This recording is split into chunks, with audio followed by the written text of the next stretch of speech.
Next segment already? Oh yes. Okay, so normally I would continue what I was doing, but I'm going to stop and regularize it again.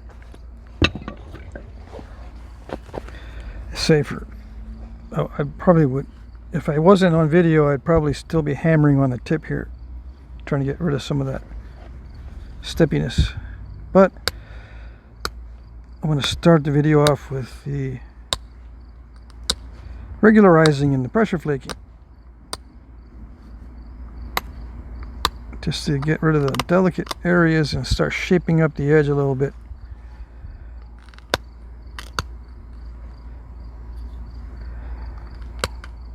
And you guys just now tuning in, because I know some of you are, skip the first 3 parts and now you're tuning in on this one.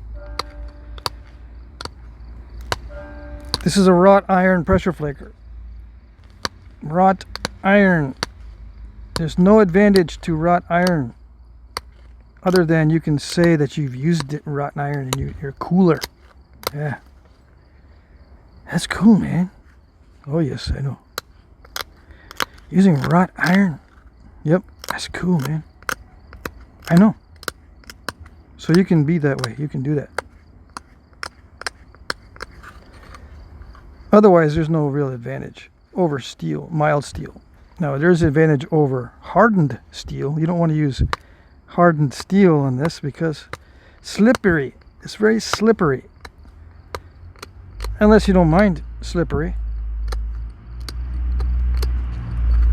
Then fine, go ahead. Use hardened steel. Doesn't bother me at all, a bit.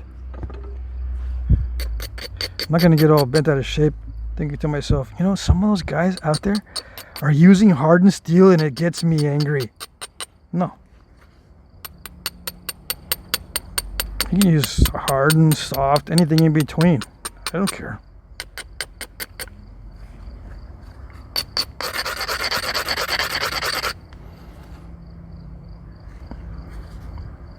I wish some of you guys would put it on video when you do. Or when you come up with suggestions, but you don't have a video showing what you're suggesting. Why are you suggesting stuff if you don't have a video to point to and say, look, this is what I did, see? Oh yeah, you did do it that way. It worked pretty good. Cool. No, you just do it in your mind, in your brain, and you think your brain is going to be, or it is, super duper. Oh yeah, super duper brain can produce super duper ideas. Yes, super duper brains do produce super duper ideas, but it's just an idea until you actually do it. And guess what? Sometimes you don't like what happens when you do it. So you go, you know, I made a video, I made a bunch of stuff, an explanation, I had it all written out, and didn't work. But I know it works. It just didn't. It didn't. Yeah, I know. I know how it is.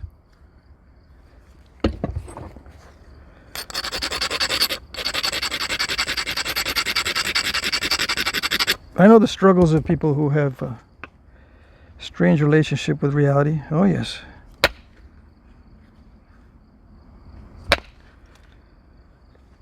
I know. I don't blame you. For a long time I didn't understand it. Okay. So I'm encountering a little bit of a issue here with some step fracturing.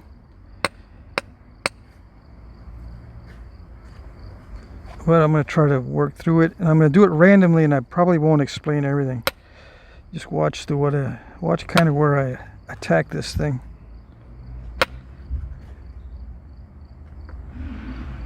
If it's in focus. Is it in focus? It was a little bit off.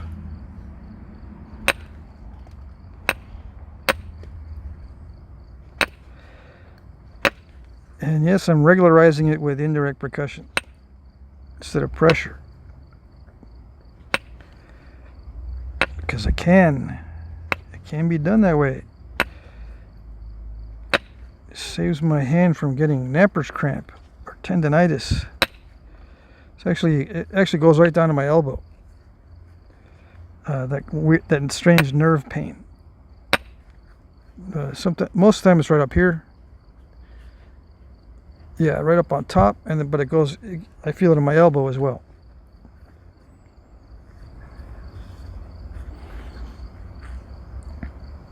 Funny how they call it tennis elbow. Yeah. And it has to do with my neck too. If I move my neck in a certain way, I can feel the little nerve pain going down my arm. So it's all connected.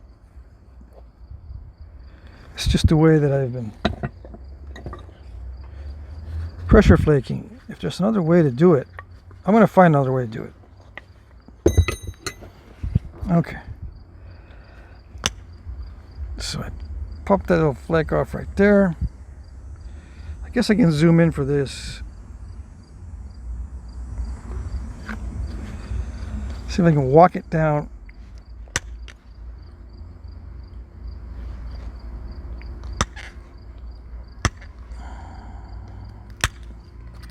Just catch whatever step fracture, whatever front of step fractures. See, this is where I pinch myself like that.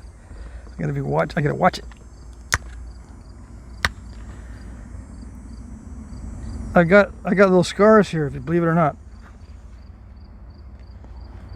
Oh yes.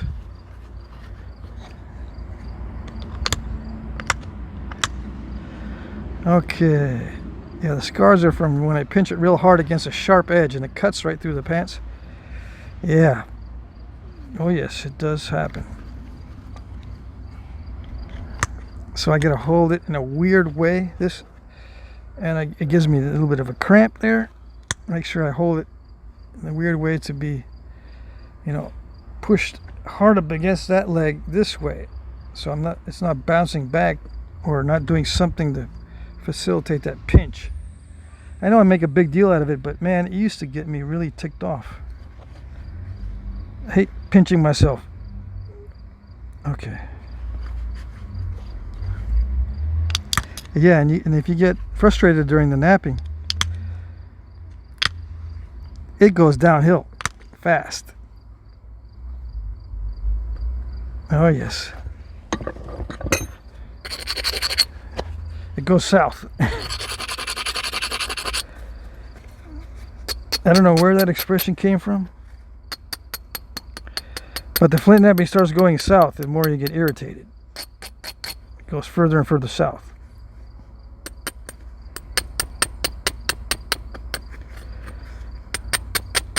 It's probably one of those Civil War expressions. I don't know.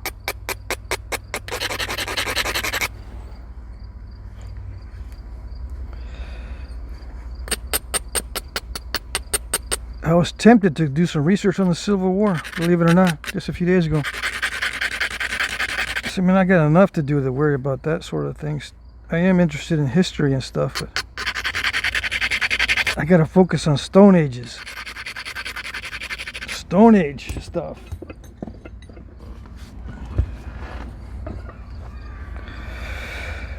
Okay, what are we going to do? What are we going to do?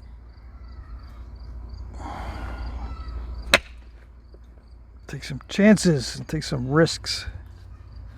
That wasn't too bad. Yeah, I can only have...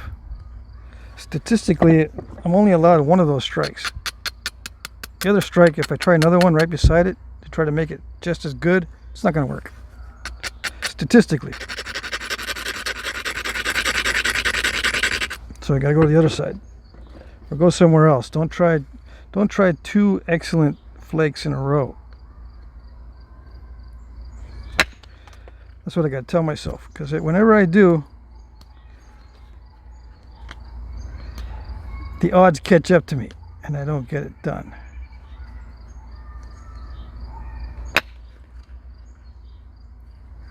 Yeah, I think I got most of that crack out of there.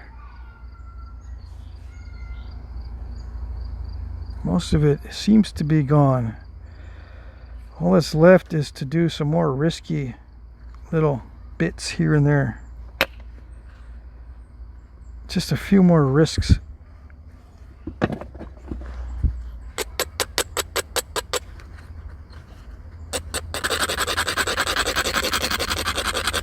And then once those risks are out of the way, I just pressure flake it to a final state. Okay, did it do it? Let's see. Sometimes these create big old step fractures.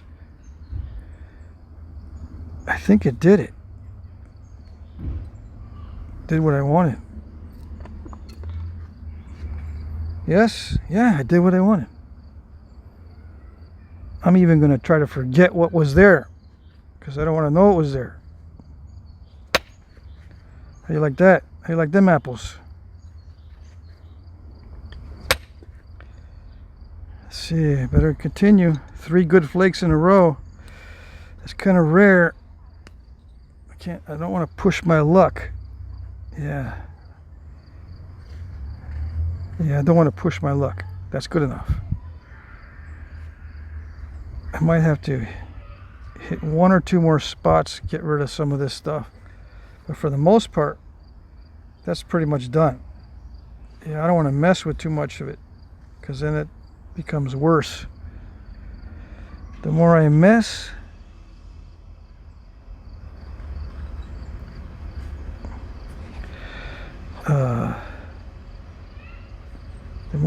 the messier it gets. I can't figure out a rhyme for that one.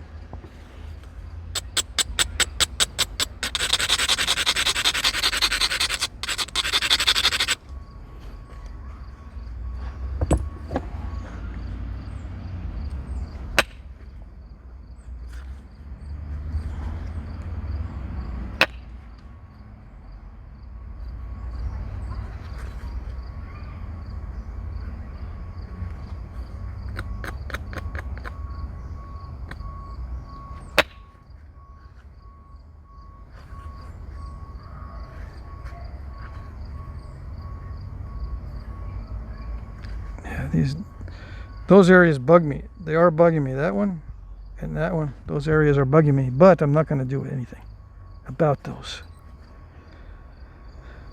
Nope. Only the stuff that I can definitely see that I can actually make a difference. All right. So let's do the trimming up.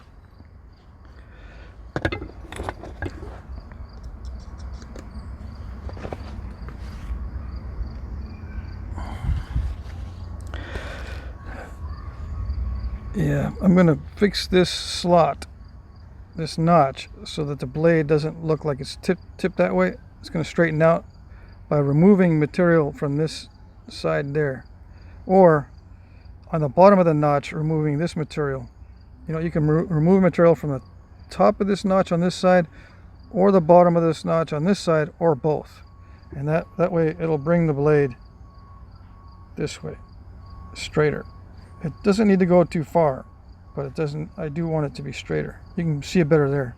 See how the blades are going that way? And you don't mess with it this way when you're making a knife. All right. I think I should deepen that notch too while I'm at it. But it looks all right. I probably do want about 1/8 of an inch more deeper. But the more that's hanging out, of course, it leaves you more area to resharpen. You know, the more blade you have to start with, the more you can resharpen it, the longer lived the blade. Right. So, and I do like that little dip right here on the top. See where it dips down right there? That leaves room for the cordage thickness on the top, so it looks like it goes straight across. You know, you don't want the cordage to be up above the stone. At least I don't. I like the cordage to be flush with the top of the stone on this side. So I do a little indent right there. The bottom doesn't matter to me too much, although I can do it there as well. All right. And the thickest part of the blade needs to be at the transition between antler and stone, or wood and stone. The thickest part should be there. Right now the thickest part is right here. Well, I guess that is where the transition is, because that's where I want the cordage to go. So yeah, that is the thickest part right there, which is good. All right, that's good. So just start evening out the edge.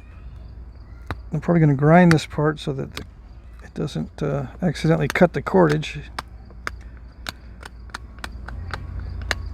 Although I think I'm going to use sinew on this. Anyway, I'm not going to use this blade for the project that I'm working on. But I am going to use sinew eventually, probably, if I do mount this. Although I do like using hemp cords. I think I'll use some sinew.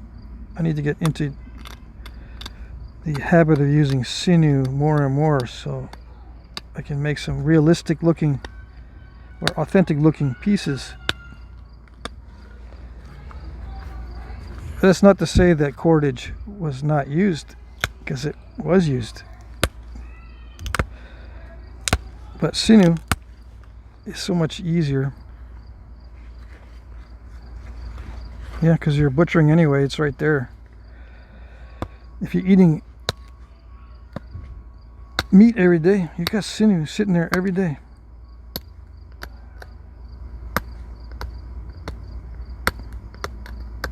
Of course, if you're not having much luck hunting, you're going to eat the sinew and the bone and everything. So sometimes you have no choice but to use vegetable matter that you can't eat. You know, during the lean times where there's not much game, or something is scaring them away, or there's been a big forest fire and they all ran off. Who knows? Even though you're butchering every day, you might not want to use the sinew, because you can eat it, and it does have nutritional value.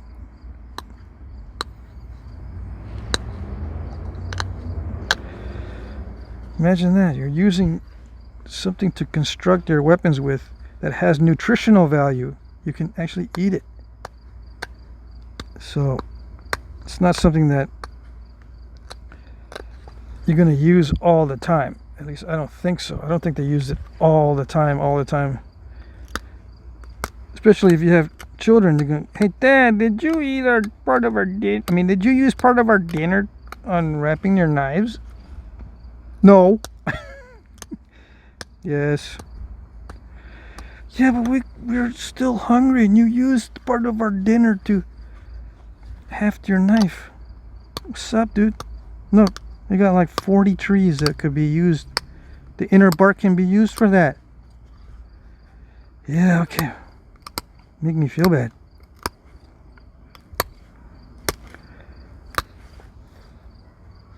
So yeah, that's how it goes.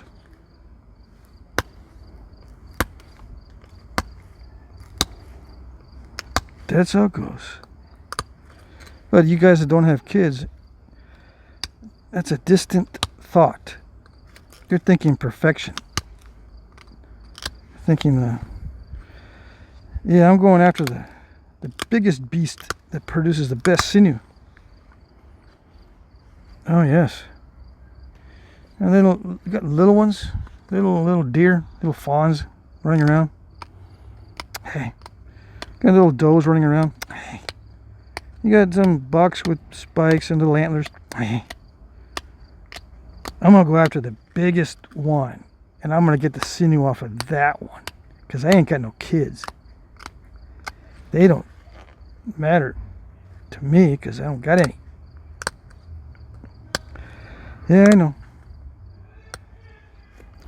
Once you have kids, you're going to go after the fawns, the does, the raccoons. Nothing's safe. The possums are running from you. The frogs are jumping everywhere. They know you. When you have kids, they know you. They know you've become a dad. Dad, the dad's coming into the forest. Everybody run. Nobody's safe. You too, crickets and grasshoppers. Get out of here. Everybody runs. Everybody runs. Nothing is safe. And yeah, I'm looking at them roots too, man. You got some wild onions out there? Yeah. You ain't safe. Oh no. I'm coming home with something tonight. Oh yes. That's the way it goes. That's the way it goes.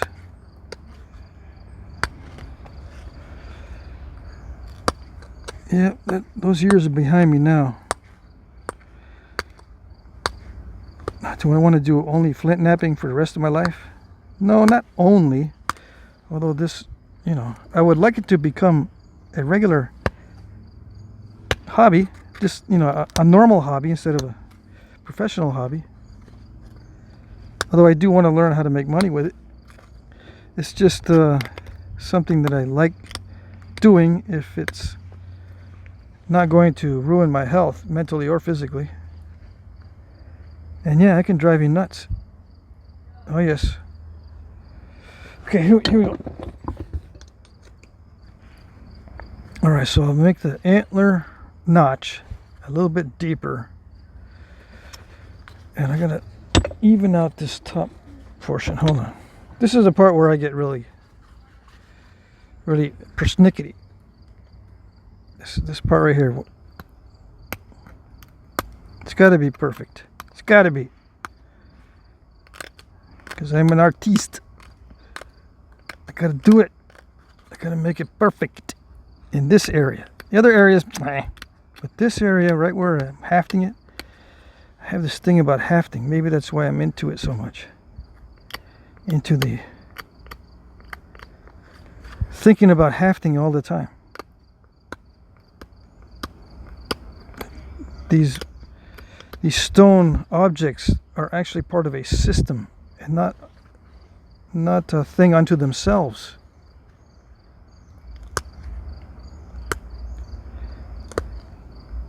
Not a thing unto themselves? Yeah, not a thing unto.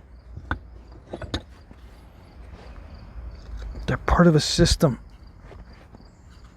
Yeah. Alright, so if I deepen the notch, that'll line up a little bit better with the edge of that. And why do I want it lining up with the edge of that? I don't know. I like to see a little bit of glue coming out the front there. I could wrap it so that I don't see any glue underneath. A lot of these knives in the past were hafted only with glue, with the exception of maybe a wrap down below the notch so it doesn't split. But a lot of these were mounted only with glue, and there was a big blob of glue there. And it makes sense because not only is the big blob secure, but it doesn't allow any moisture to get down in there or bacteria or anything. It's just a big blob of glue, and it's over the top of everything. Now modern knife makers, they'll put glue in the joint and then wrap it and leave the wrap exposed, which is fine too. But if you're really going to use it, I mean, if you're really and truly going to use it, I recommend glue under the wrap and glue over the wrap. And if you can get away with it, if the joint is good enough, if you're clever enough to make a really nice joint, only glue on the joint. And that's it. Only glue. But with this one, I will wrap it and then figure out some way to put a coating over the top. Yeah, I don't think I'm not going to use this particular blade because the person I'm making this for is going to want to resharpen and actually use it. And I don't trust this blade to be resharpened because it has a lot of issues. Okay, so that's it. I'm done with this blade. I'm not going to refine it anymore. It's good enough. Sharp enough. Thin enough. I took out all the major issues. It still has some. Now, I'm not going to... well, I shouldn't say that. I probably should finish this out to get some real closure for you guys. as far as deepening the notch and wrapping it, and just doing only that with no glue. That way you can see what it looks like, kind of, sort of, in a finished state. Yeah, so maybe I'll get the saw out or the file or something and do this and then wrap it. But for now, that's it for now. Alrighty. Okay, so I went ahead and messed with this off camera. I took a saw and I widened this out on the top and kind of dug in a little further at the bottom of the notch. Keep in mind, I'm not going to be using this particular blade for this handle, so I didn't make it perfectly fitted, but it does look straighter than it did before. Well, that could be better. I'm just going to leave it like that just for illustration purposes. I would normally put some glue in there, but for the video I'm just going to wrap it with some plain old cheapo thread, just so you don't have to imagine where I would wrap it. And right where that little dip is, that's the edge of the antler, so that the wrap goes over the top of the glue joint. And yeah, the glue does go a little bit past the antler, but when you are wrapping it, especially with sinew, you can kind of wrap it in a curved way to go over the glue. I like going over the glue completely. Let's see, because that's the way I've seen artifacts done. They go over the glue with the sinew completely. Alright, so normally I would wrap it just below, since this is antler, it doesn't split easily, maybe a 1/4 of an inch below the bottom of the notch. And that's it. Don't need to wrap it any further down. It's not like wood. Wood splits easily. The antler doesn't, so let's just get this quickly wrapped. It's not going to be perfect. You see what I mean about the thin thread will get cut, because I didn't grind the stem at all. So I just barely put any pressure on the wrap, and the edge of the stone cut through the very thin thread. And that's what happens if you don't grind it, if you're using thin material. So I've said it before, grinding is usually, in my opinion, only necessary if you use a very thin wrapping material. Otherwise it doesn't cut it. The edge does not cut the wrapping material if it's thick. You don't have to worry about grinding if it's thin, if the material that you're wrapping with is thin. And I never tie it off. I never use a knot or something like that, except when I do the whip knot, I guess that's what you call it. I usually just smear glue on there and hold down the end. I don't tie it off. Okay? Now, I would wrap it with thicker cordage so that you don't see that little transition there. It's just flush. Or I'd build up this thin stuff thick enough so I don't see any dip right there. It's going to run straight across this little area. Just wrap it enough to look so it looks straight across. That's the way I like doing mine. Okay, so that's similar to what it would look like finished. If I find a good blade material, I'll revisit the handle and then do it the proper way and finish it out the way I would, not the way I would, but the way I do finish it. Okay? Alrighty.